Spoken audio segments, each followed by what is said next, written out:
Right. Good afternoon, ladies and gentlemen, and welcome to our monthly webinar brought to you by the Clinical Engineering Association of South Africa.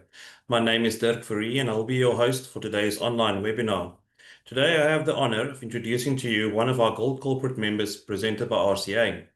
Today's topic will be about the integrating compliance into technology lifecycle. Your presenter will be Liesl Wessels-Luche, who will be giving us a short summary in understanding ISO 13485 on medical equipment requirements and correlating it with the lifecycle of equipment. Also understanding why technical practice changed and what does that mean for patient safety. Liesl started a journey when she qualified as a registered nurse in 1999. She continued to acquire a degree in medical and surgical nursing while achieving her diploma in intensive care in 2007. Thereafter, she acquired accreditation in pediatric advanced life support. She also broadened her wealth of knowledge by gaining experience in the management and leadership, disciplinary inquiries, managing poor performance and incapacity, medication, safety, and understanding different personalities. In 2023, she decided to channel her experience and knowledge in achieving QMS certification in medical devices on the ISO 13485 standard. Please note, you're welcome to send any questions during the presentation via the chat portal, which will be addressed after the presentation. Also, please note this webinar is being recorded and a copy thereof will be made available on our YouTube forum. So without further ado, Liesl, the floor is yours. Afternoon, everybody. Thank you so much for the opportunity to speak to this group today. I always say it's a privilege if you are allowed to talk on something that you are really passionate about. So I'm going to start the presentation. And today I'm talking about something that I'm really passionate about, and that is integrating compliance into technology and the life cycle of technology. I think there's a huge correlation between compliance as well as what we need to know from regulatory side and understanding ISO 13485 for medical equipment requirements and correlating it into the life cycle of equipment. Understanding why technical practice has changed and what does it mean for the patient and what does it mean for safety. So regulatory compliance and ISO 13485. Why is it important and why are we using it?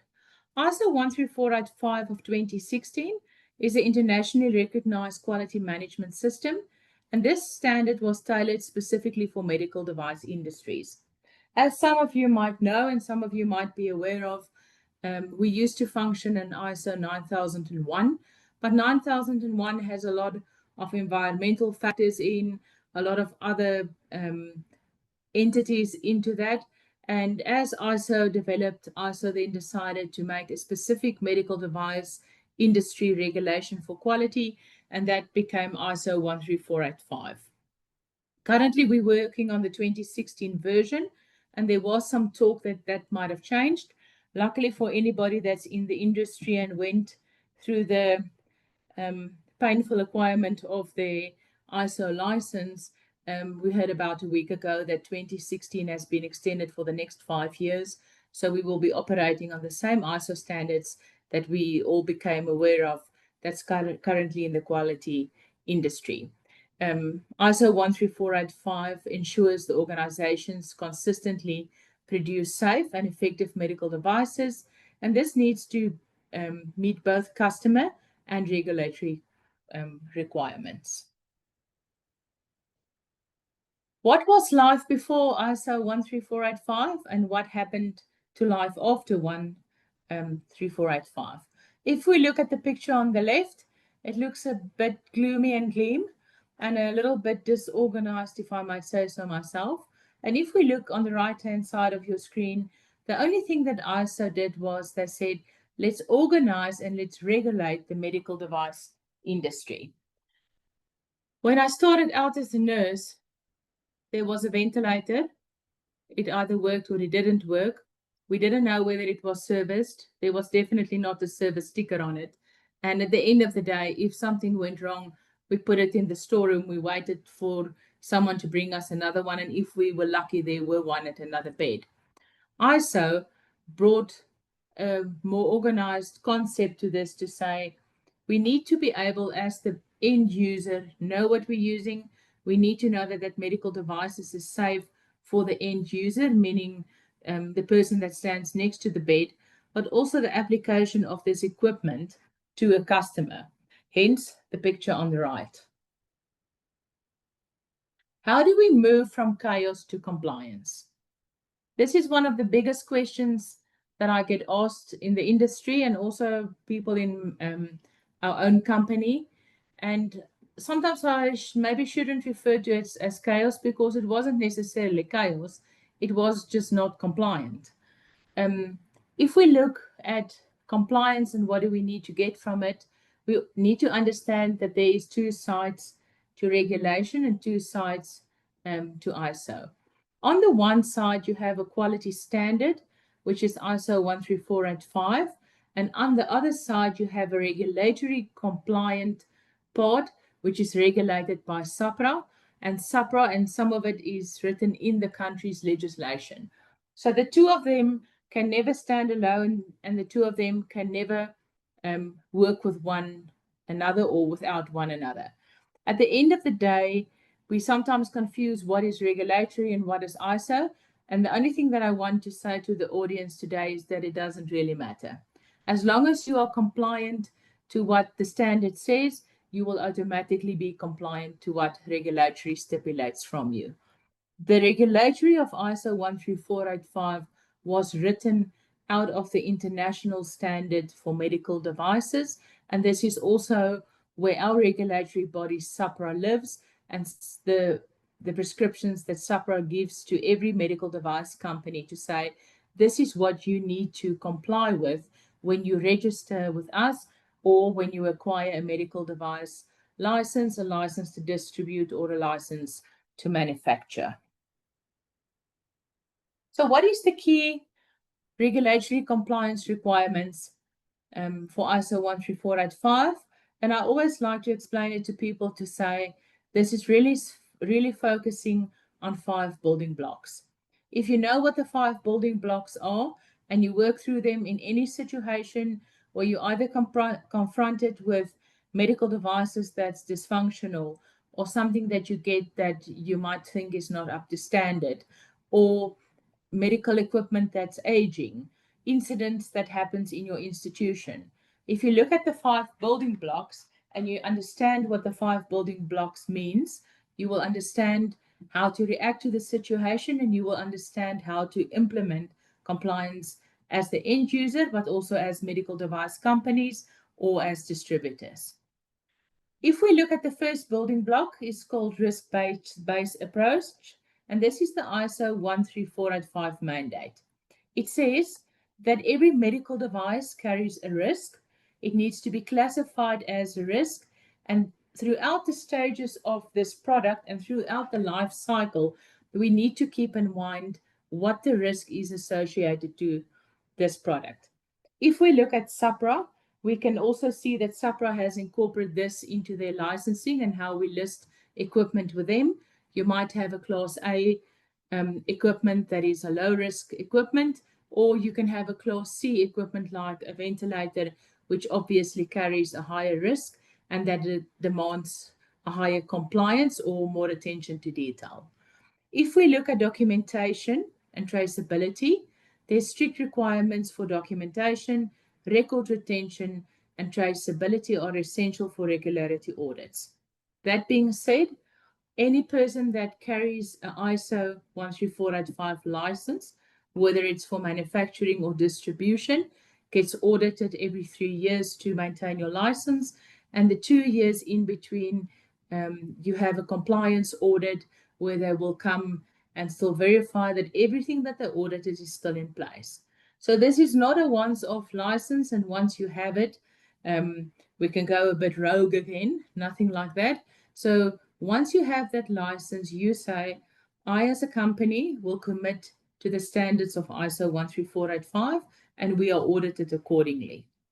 If we look at regulatory feedback and vigilance, I think this is probably one of the biggest changes that came with ISO 13485, and that is that organizations must have systems in place to prove their compliance in handling, regulatory reporting, and post-market surveillance.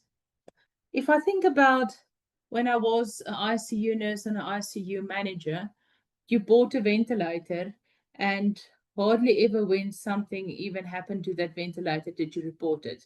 You mainly reported patient incidents, but a ventilator that stopped functioning on a patient, you used a bag valve mask, um, oxygenated the patient, and switched over to a different ventilator. It didn't even come up with you to write a report to the company to say, this went wrong with my ventilator. In the year 2025, I really think that it's a much different picture. And I hope that all the people that is customers of a medical device company understands what post-market vigilance and surveillance means. And that means that I don't want to say you have the right to complain. I rather would like to state that you have an obligation to report incidents to us so that we can go and investigate. Once we investigate these reports from our customers, sometimes we can find a trend. And in a later slide, I would like to talk about how the medical devices evolved and what this means for regulatory. But 20 years ago, ventilators were mainly a mechanical machine. If we look at ventilators today, there is software embedded in it, there's software upgrades embedded in it. And if we want to look at the very near future, we're looking at AI, we're looking at smart modes that's on ventilator, we look on automation of certain things that usually was decisions that were made by the bedside end user. In today's world, it's not like that. In today's world, we have electronic equipment, and the more evolved a product becomes, the better our post-market surveillance needs to be. If we look at supplier and outsource process control, this expands our requirements to ensure that the supplier and the third-party service meets compliance standards. That means if you are a medical device company and you are a distributor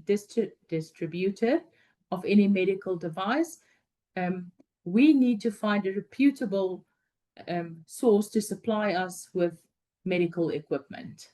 And then last but not least, there's software validation.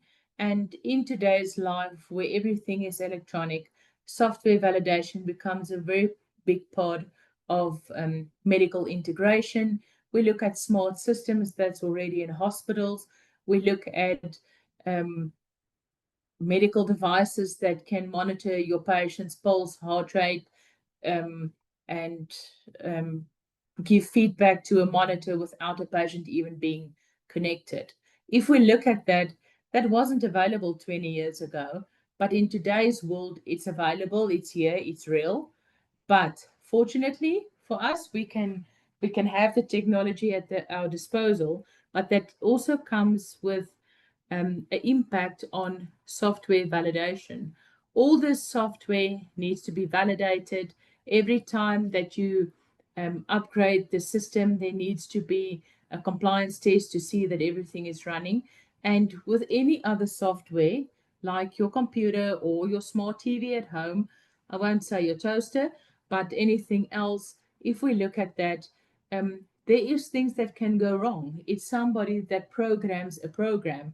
And the only way that we will know that there is maybe a software glitch or there's maybe something that the programmer did not anticipate is if we use all five these building blocks of the regulatory compliance system and we can feed them back into feedback and say, but listen, hospital A had this issue, hospital B had this issue, and hospital C had this issue. If we look at it as a holistic picture and we look at it as post-market vigilance, there should be somebody in a company that looks at all these complaints or requests that comes from your customer and say, but we are noticing this. What changed in the system that all of a sudden we are seeing this? So if we look at these building blocks separately, I'm first going to talk a little bit about risk-based approach.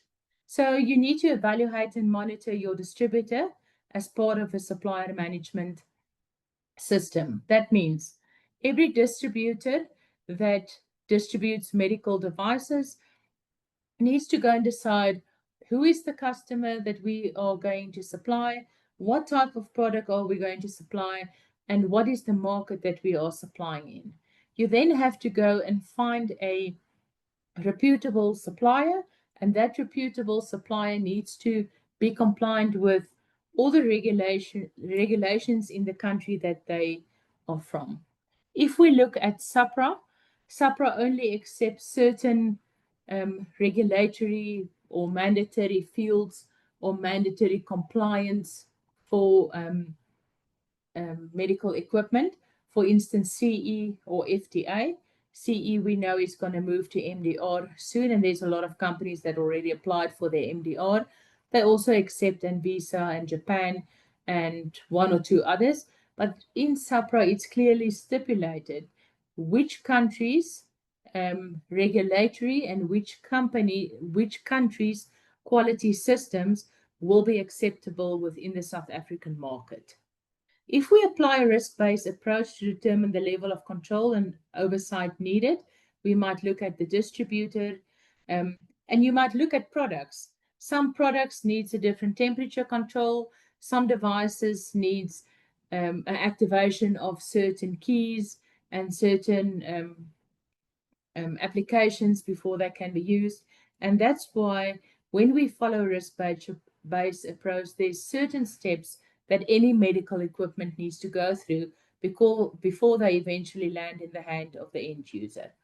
Just to name two of them, once equipment comes from our suppliers, we get a quality assurance certificate from our supplier to say that the equipment went through quality control on their side. But since we are the distributor and we also have an obligation to our customer, we put that device through a second quality assurance before that we send that equipment out to the potential or to the buyer. We need to ensure traceability and documentation of distributed products. I would like to say 20 years ago again, but I don't want to sound like a broken record, but 20 years ago, if a medical device company sold you a ventilator or an anesthetic machine, a theater bed, theater lights, I don't know if they even knew where they sold that equipment. The equipment was sold, the equipment was delivered, and only when the customer asked for servicing or for parts or bought something for their equipment, maybe we knew where that was. In today's life, we have systems where we know exactly what came into our distribution warehouse. We know exactly what went through our quality assurance program, and we know exactly to which customer we deliver specific serial numbers. Some companies like Respiratory Care Africa also invest in programs where we have a secondary traceability, where we can then go and say this equipment is specifically tagged and it is one of our devices that we sold into the market, and we have specific programs that we can pull up and say, you know what, hospital X has X amount of ventilators and they are due for service in the month of August. So we can go and try and assist our customers to keep their equipment serviced, keep their equipment safe, but also if we look at how the medical devices evolved over time, if there should be a recall on any of these products, we will be able to know where the specific equipment actually is. That doesn't only go for equipment, that also goes for any technical product that goes into equipment or spare part that goes into equipment that has a serial number. So anything like a battery or an oxygen cell or any part that has a part number needs to be traceable, because they can be individually recalled from the supplier, and you as the distributor need to know where did you distribute these products. We implement a feedback and complaint handling system to capture post-market issues from our distributors. And as I said, I don't always want to call it a complaint handling system, because sometimes this is the only valuable feedback that we get to say, you know what, because these systems are so software driven, there might be a glitch, there might be an issue with something. And if we don't get the feedback from our end users, how are we going to know that there's something that might be upgraded, or an error that came in, or a software version that is maybe not complementary to previous applications that was on the machines? To ensure clear labeling, instruction for use, and training to minimize misuse. Labeling of our products is very um, um, uh, or we need to do it. There, my English goes for the afternoon. So we will shortly switch to Afrikaans. No, I'm just joking. Sorry. Labeling actually says, how do we store these products in our warehouse? I think that's one of the most important things. If you don't store your products correctly from the beginning, how are you going to ensure a good quality product that goes out the door? Labeling also says to you what is in the box, what is the serial numbers, what is the software that needs to be in there. There's an instruction for use, and there's training to minimize misuse. Just on the subject of training, there's a lot of technicians that do training. There's a lot of representatives that does training. And today I would like to appeal to the audience that if a company avails somebody to train, please make an effort from the hospital side or from the facility side to get these people invested in taking the 5 minutes, 10 minutes, 15 minutes to come and attend the training. I can honestly tell you that from where ventilators and anesthetic machines, CPAP devices, even theater lights came from historically, and where we are today. Every time that a new device comes out, there is a new button, there's a new application, there's a new mode. There is small detail embedded in this equipment that, unfortunately, if you trained 20 years ago, it's not the same as switching a ventilator on and Bob's your uncle, off you go. There is detail embedded in this equipment that somebody needs to train you on, and somebody needs to teach you. And the teaching is not for making people, or the assumption is not that you don't know. The assumption is that we need to teach you the finer detail to get the best use of your equipment, but also to make you a safe end user to your patients. Maintain post-market surveillance to monitor performance and adverse events. I will go into that in detail, but please, guys, we welcome any communication from our customers, any complaints from our customers. And if we talk about medical equipment, sometimes a representative or a technician gets to a hospital, and the hospital will make a comment and say, this machine did this a month ago as well. A month ago as well, and you've been using it for a month, is a bit late, because you do not know what the consequences of that is going to be. And I don't want people to become keyboard warriors, and every time that the machine gives an alarm, you're up in arms. But if there is something that tells you that, you know what, let me just ask the technician, let me just ask the sales representative, should this machine do this? Please do it. We will gladly investigate for you what's going on there. Any person that is invested in end patient quality care with medical equipment will say, thank you for reporting it to us. Let us download the log files and give you a decent answer.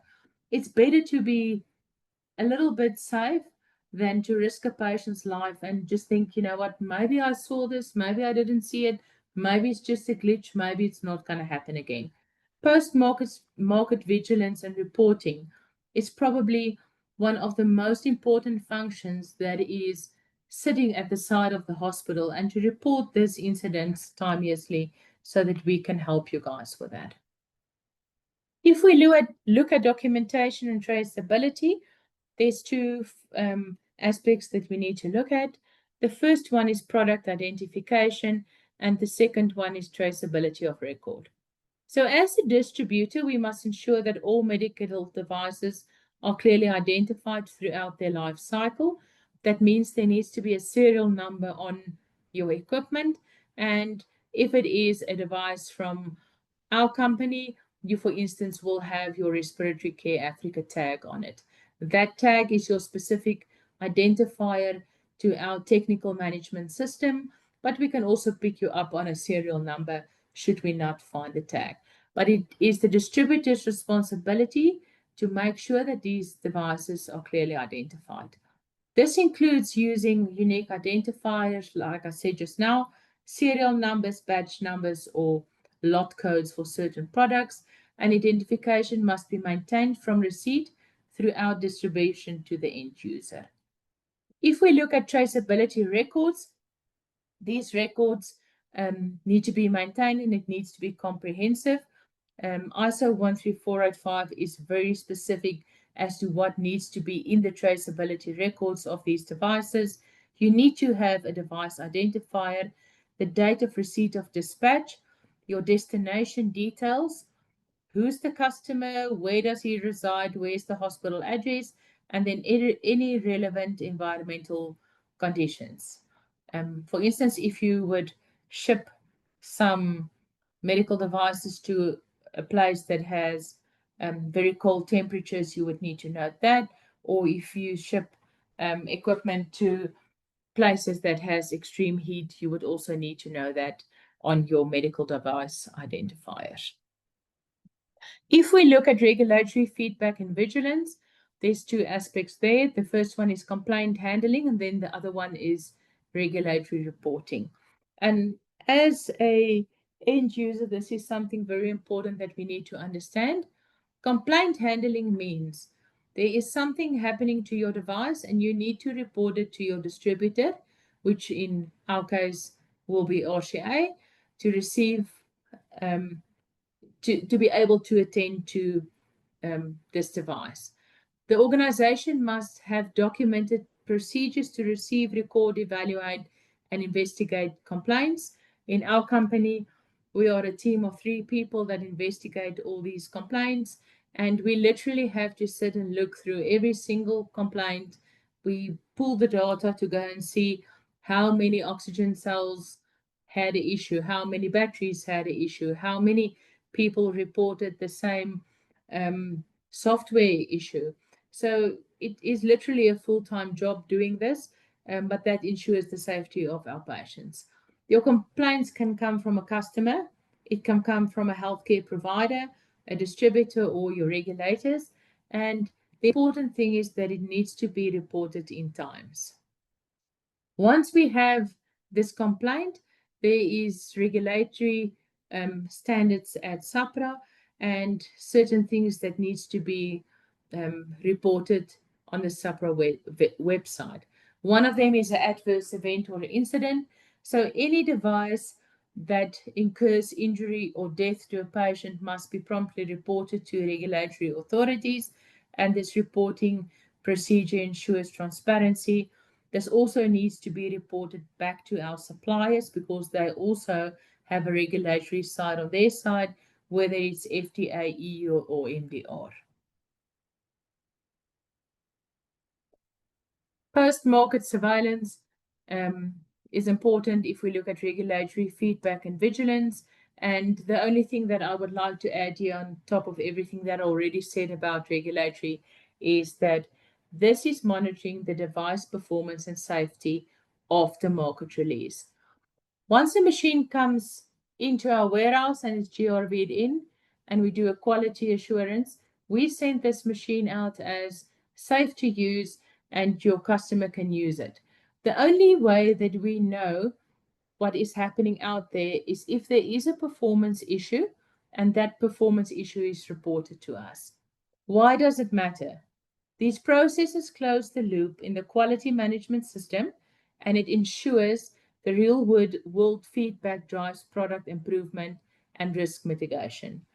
Any company that sells medical devices, any medical device manufacturer that I know of is working on a risk-based assessment, and we need to mitigate the risk for the customer. I don't know how many of you were in respiratory divisions during COVID. And if we just look at what happened during COVID, when all of a sudden the market was flooded with devices that was manufactured for the sake of having a device, and um, devices that came in that wasn't regulated. And at the end of the day, I would almost like to say I think 90% of that devices at this moment has become doorstops, because the quality assurance and the vigilance to regulate these devices weren't there when the process started. If we look at supplier and outsource control processes, this is something very important to understand. Even if a process is outsourced in ISO 13485 culture, the manufacturer remains fully responsible for the product conformity and compliance within regulatory requirements. As a medical device company, I am the distributor, but if I'm distributing a product on behalf of a manufacturer, the manufacturer still stays responsible ultimately for the functionality of this equipment. The task can be delegated, meaning distributing can be delegated, but responsibility for the product cannot be delegated. And this is going to bring me to the next slide, and this is something that I would like to emphasize. If we look at ISO 13485, and this is the only time when I'm going to bore you with a clause, it's clause 7.4 in ISO 13485, and that says, organizations must evaluate, select, and monitor suppliers based on their ability to meet specific requirements. We cannot just randomly go and buy equipment and distribute them in the market. There is a big quality part of this, and if the distributing company is ISO 13485 compliant, it would be kind of foolish of them to go and find a product that does not comply with FDA or MDR or CE or ISO 13485 from their supplier. So as the distributor becomes compliant, it drives compliance on finding quality products in the market to supply to the end user. This is probably the slide that I would like everybody to take home as their take-home slide. And that is, what is the end user and the distributor responsibility if we look at medical devices? So if we look at medical devices, timeless reporting of incidents.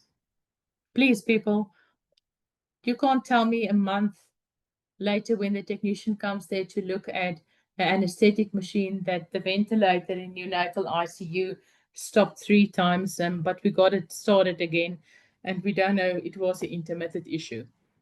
Okay, we need products and we need incidents to be reported. I would like to ask that we only need facts only. I know that nursing, I know that medical doctors, I know that medical practitioners, hospitals, liability companies, all of them become very emotional when an incident does happen with a customer or with the end user or the patient. But we need to live with facts only. We can't assume that and I'm going to say it just the way that some people perceive it, that a machine killed a patient. Okay. We need the facts only. This happened. This is what I saw. This is what I can report to you. The more information you can give, the easier it is to investigate any of these incidents. So we need a photo of the screen. A certified technician will come and download your log files for your user report. And then I think this is the most difficult little block that I have. And that is, we need to wait for the OEM report. If I get log files back and photos and your incident report, I cannot go and make a presumption to say this is what happened to the equipment. I need to send all that information to the supplier, which supplies our product to us, and I need to wait for the OEM to investigate every single log file that is there And once I have the OEM report, I can give feedback on what happened with the device, whether it was a user error, whether it was a software error, whether it was a training error, or any of that. As a distribution company, I can always in my own office presume what happened and make my own conclusion on what happened in that incident. But I cannot um, go out and say to my end user, which is you guys, that you know what, this is what happened. I need to have the formal report from the OEM. What is the supplier outsource process control? And I think the most important thing is what we need to understand here is that in the medical device company, we work with patients' lives, and the supplier that provides components or services critical to device safety requires stricter controls. What is the implication? Equipment must be serviced at stipulated intervals.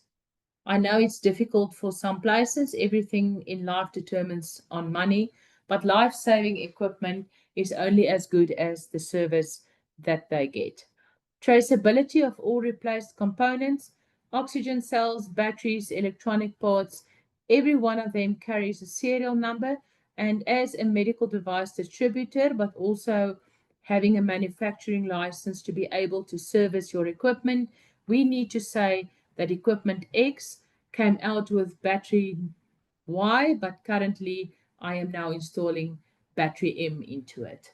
So there's a huge traceability on our side to ensure that if there is a recall of any product, that we know what goes into each product. We use only calibrating and test equipment, and our technicians are OEM trained for technical assistance. As a nurse, I can honestly tell you that I have a basic nursing degree. I'm also ICU trained. But to take a basic nurse and put a basic nurse, and with a basic nurse, I don't mean any disrespect to anybody. I'm talking about a nurse that went through a general training. To take that nurse and put that nurse in an ICU situation with ventilators, pumps, dialysis machines is the same as taking a technician that did his full training and he didn't have the detailed training of the OEM. Because in that OEM training, you get to know your equipment, you get to know how to troubleshoot, and you get to know how to sort it out quickly. If we look at key regulatory compliance requirements, you can see there, I have a little dinosaur walking there on my screen, and this is literally dinosaur to artificial intelligence. If we look at the first ventilator that's on the screen that was used, there wasn't much going on there. There was input, but fairly no output. And then as we just look at new ventilators that's there, a new oscillator, a ventilator, most of them are software based, most of them have electronics in them. It's not just a mechanical device. So we're literally moving from dinosaur to AI, and in between, we need to fit all our customers' needs, but also have a lot of training, have a lot of OEM input to get the best possible service to our clients. If we look at product, and this is just a summary, we need to have a reputable supplier. We do supplier selection and re-evaluations. We are compliant with SAPRA and ISO 13485. Once we select a supplier, we don't have that supplier for the rest of our lives. Any supplier that supplies medical equipment gets a 6 months, a 3 months, a 4 months evaluation, depending on the service that they're giving our clients. And you have to re-evaluate them to say, are they still ISO compliant? Do they still have their FDA or CE? What is their turnaround time on spare parts? How do they support our customers? What is the outcome when we report an incident to them? If we look at quality assurance, quality checks are done after production at the supplier, and quality checks, once again, is done as soon as the distributor bought or the end user buys equipment, the distributor will also do a secondary quality test. If we're looking at commissioning and training needs to be done on all equipment. That means a customer cannot come and deliver equipment at your door and not train you. So if you buy new equipment, you are entitled to training. That means you buy a new ventilator, we need to come and train you how to use it. If we're talking in the life, for instance, of humidifiers, and you have a certain humidifier, I'm going to use the example of a Fisher and Paykel 950. If you have a whole hospital full of it and you're just purchasing 2 more and people know how to use it, you still need to sign the commissioning certificate to say that I know how this equipment works and I'm confident in using it. Alternatively, you need to get training for your staff and the commissioning needs to be signed off. If we look at technical maintenance and repairs, your OEM trained technician will support you. We use calibrated test equipment and we use traceable support and repair maintenance.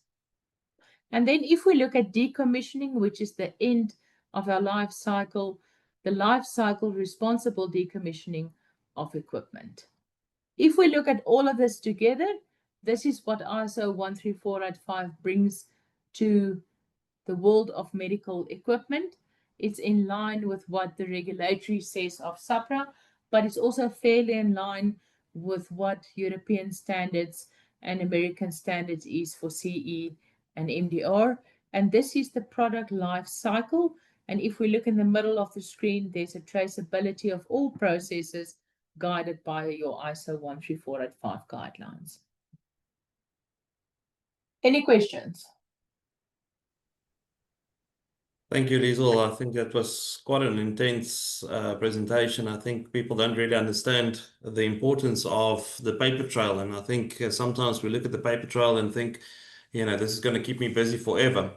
But like some of the vehicles that recently caught fire, if they want to recall certain products, they know exactly where those products are. They know exactly where it was sold. And I think that's applicable in the medical field as well. When there's a field corrective action that needs to be implemented, to know exactly where the machines are, when they were sold, regardless of how long ago it was.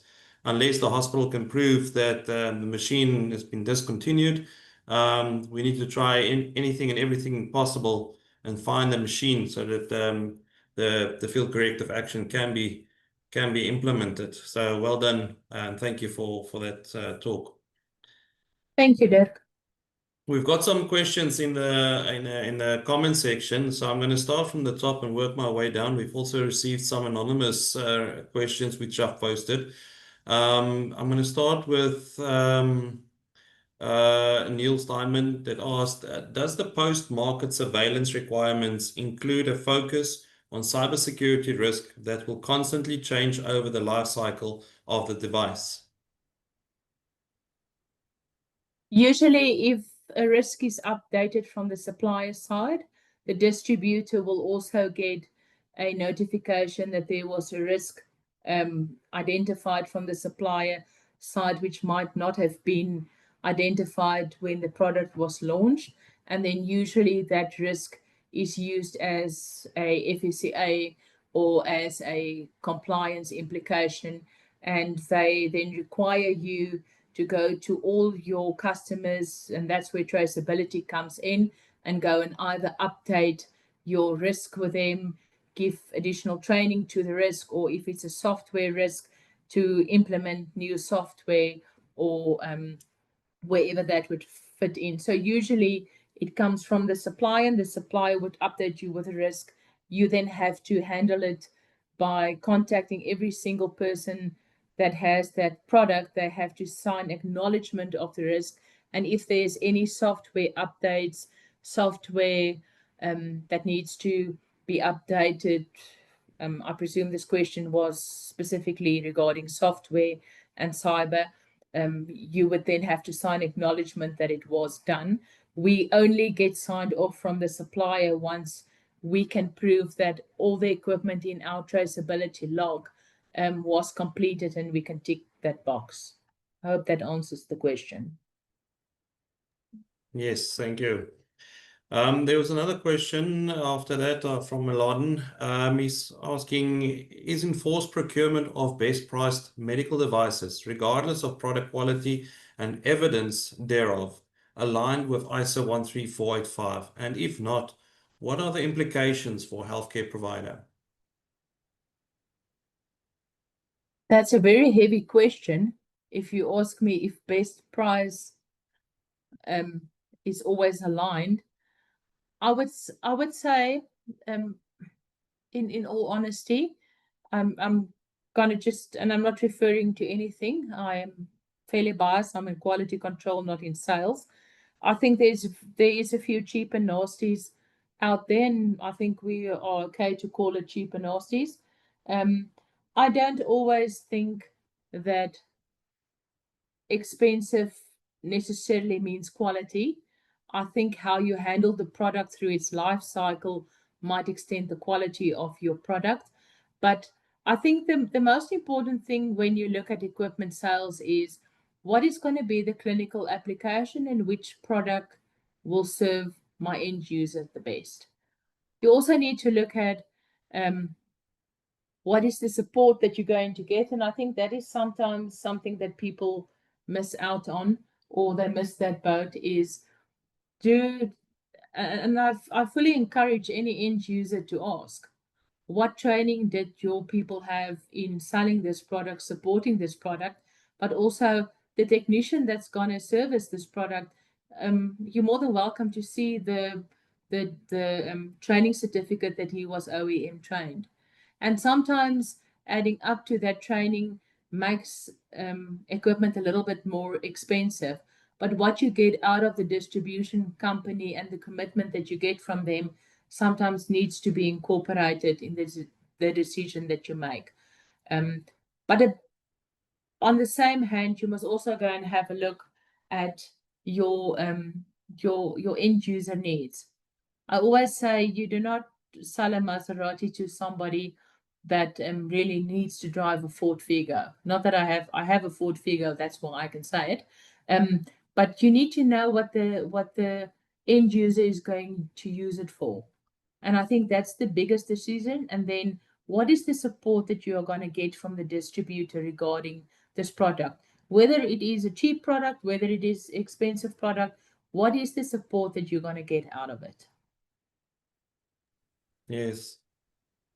Another question that came up is, what is the ISO's voice on manufacturing, managing, and maintaining of the carbon footprint in our facilities relating to climate change on medical devices?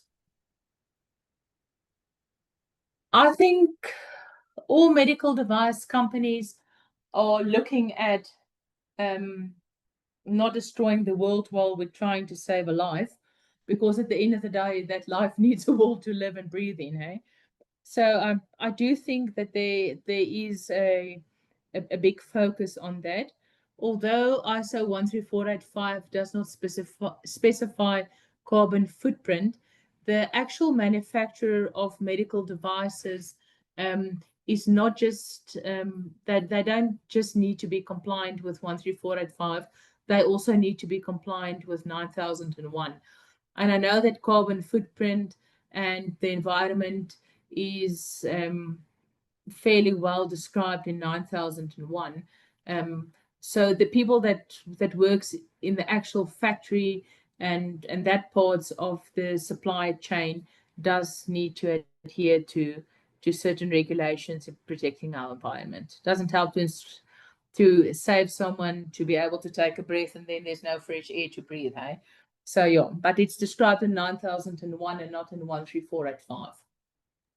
I stand to be corrected, but I believe also ISO made provision for the correct disposal of medical devices to make sure that can be track and trace as well. Am I correct?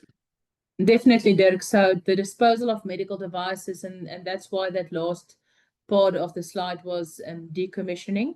So you need to have proper disposal of these devices. And if you look for a disposal company in South Africa to dispose your devices, you need to, if you are compliant, you need to go and look on the SAPRA website which ones was actually approved by SAPRA. So if we talk about decommissioning of it, most definitely there is a approved list on the SAPRA website in decommissioning of devices. But in the manufacturing side, on keeping the environment safe, the chemicals that's used, the type of paint that you are allowed to use on a medical device, how they dispose of certain things is regulated in the standard of 9001. Okay. Roger van der Bank actually made a comment. It goes as follows. With all these regulations, it still amazes me that hospitals still utilize non-OEM suppliers to repair critical medtech. There is no consideration of patient safety and the risk related to this. We have seen repairs concluded by non-OEM companies where the parts of a medical device has been rebuilt from critical parts from other hospital groups' equipment. These devices end up being used on patients. Doctors are not even aware of this.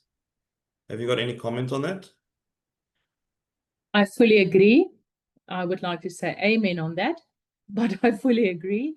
There is actually, if you look at the rebuild of medical devices, you just need to note that if a hospital, for instance, has two ventilators that is of the same equipment line, and both of them need certain parts, it's not uncommon, and it is not prohibited to use a part from a working ventilator and putting it in another ventilator, but you still need to go and do the traceability part. You need to go and say, I'm taking the inspiratory block from ventilator A and I'm now installing it in the inspiratory block of ventilator B. And once that is done, the machine needs to go through a complete OVP to say that every single thing is working.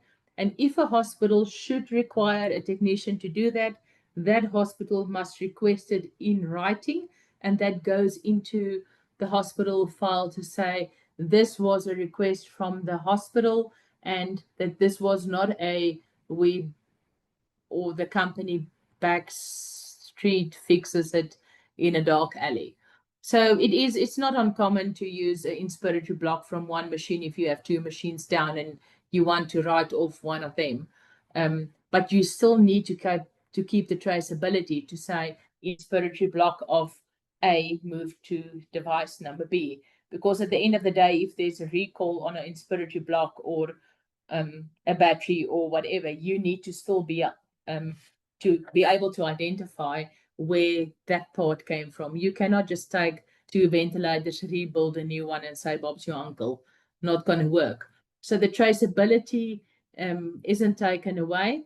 And I would recommend that if anybody ever gets a request like that, if we get a request like that, and we had one or two of them, we first take it to the supplier and get it authorized by the supplier. You cannot just exchange parts from one ventilator to another. So I fully agree with the question and the statement that's made. Yes. Then there was two anonymous questions that was posted to me privately, and I've put it on the chat group as well.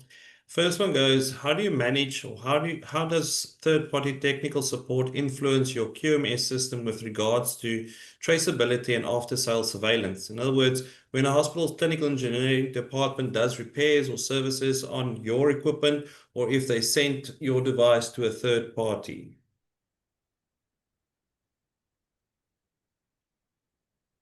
I would presume I know why the question is anonymous. um, my fair comment on that would be, and I think that pulls back into the traceability and the knowledge that your technician has. And the question that I would like to counter to the anonymous person that asked this question was, that person that repairs this equipment, did he receive OEM training to be able to do it? And it's literally it's a ISO requirement that you need. I can have a clinical engineer working for me that clinical engineer still needs to be OEM trained in servicing a ventilator, an oscillator, an anesthetic machine. The third party that does your servicing, and please, if it's a clinical engineer, I don't want to take away from anybody's clinical qualification, same as I don't like it when people take away from mine. But did he receive OEM training to know the specifics of that machine, to give you a longer lifetime of your machine, to be able to troubleshoot that's in your machine? And at the end of the day, once you've done repairs on that machine, who issues that OVP certificate to say that this machine is properly functional according to the supplier standard?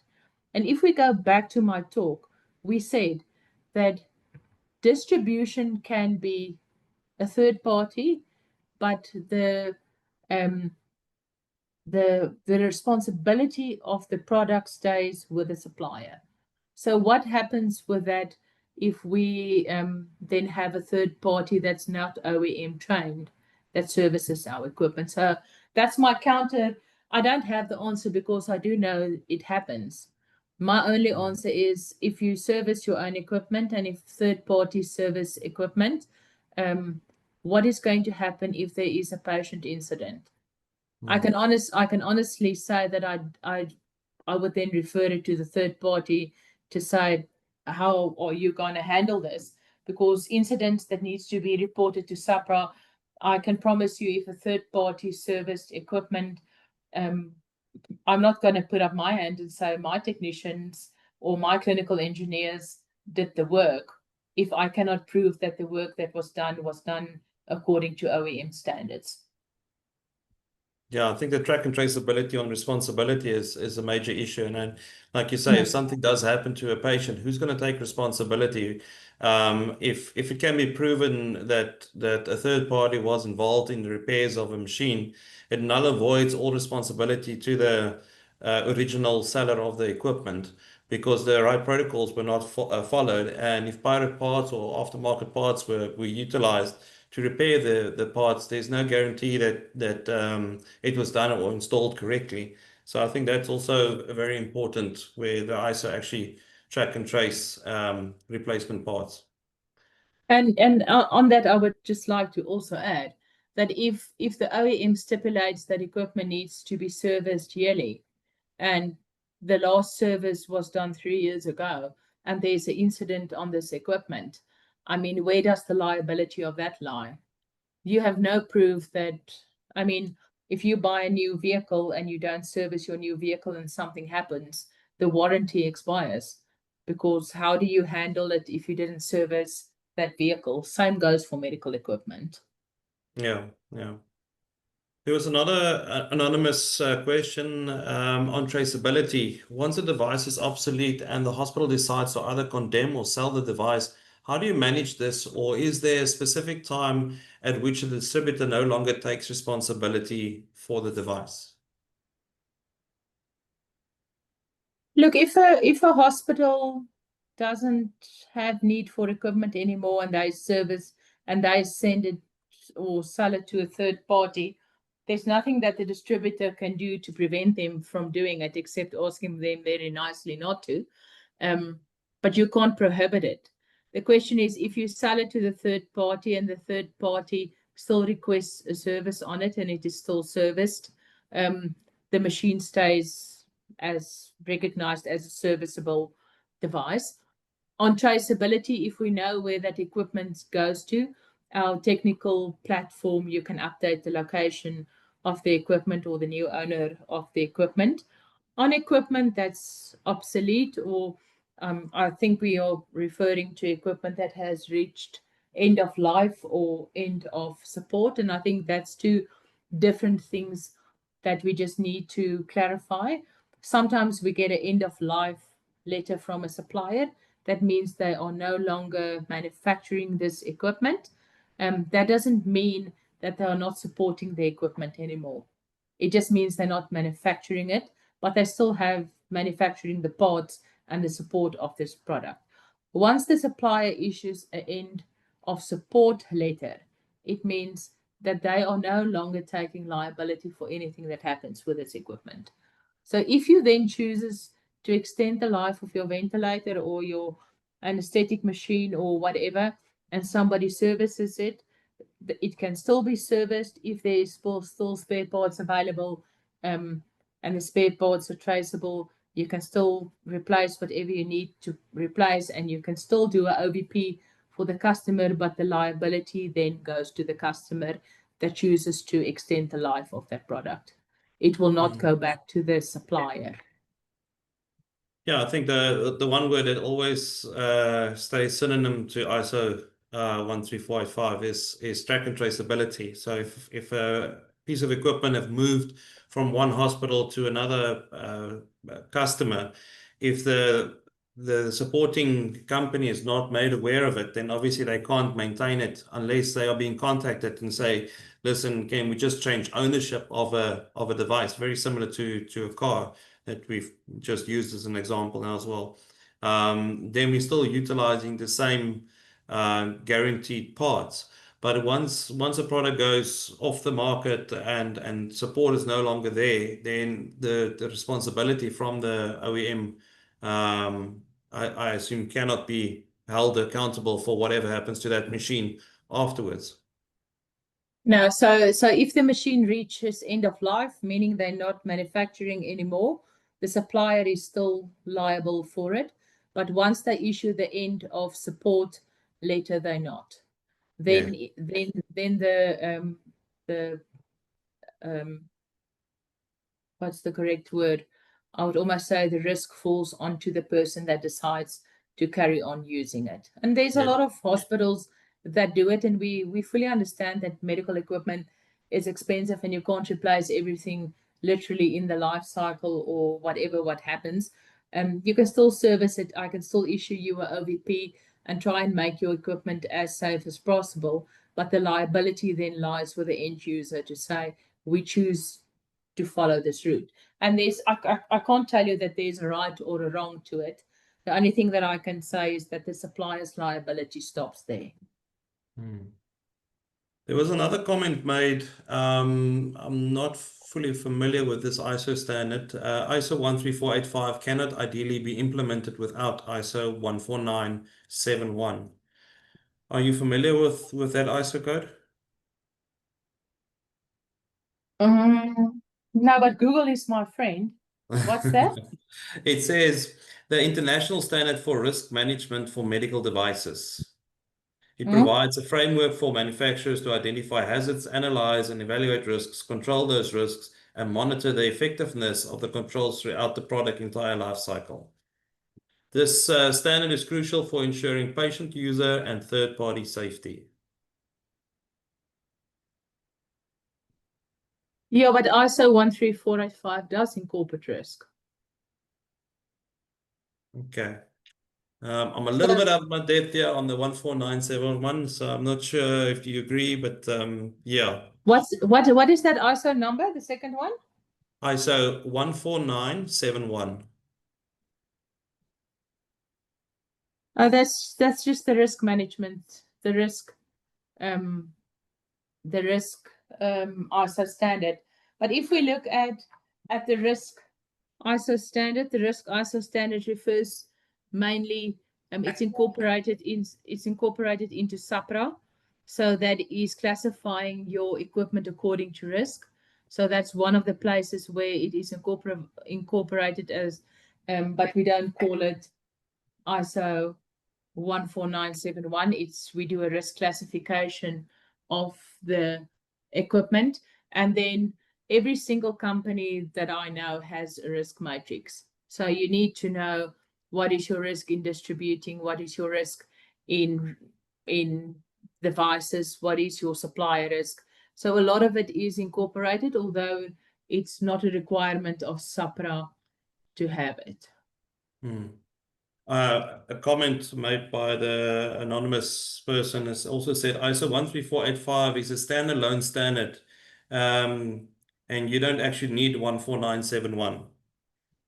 Yeah, it's incorporated. We Yeah. talk that it's a risk-based approach that we take. We identify the risk, that is according to every single device. I mean, obviously, a humidifier carries less risk than a ventilator or an oscillator or an anesthetic machine. So, in that realm of understanding, yes, it is a standalone, but it does definitely has its basis in a risk approach to any medical device. Right. From the group of listeners, if there's any more questions, please feel free to raise a hand if you want to go on mic. But that's as far as the questions go in the chat group. So going once, going twice. Sold. Thank you very much, Diesel. We appreciate your time and effort in presenting us on the ISO standards. And yeah, we look forward to learning more about this in the coming future. Thank you very much. Thank you for giving us the opportunity to present. And it was a nice, thank you for the people that participated in the questioning.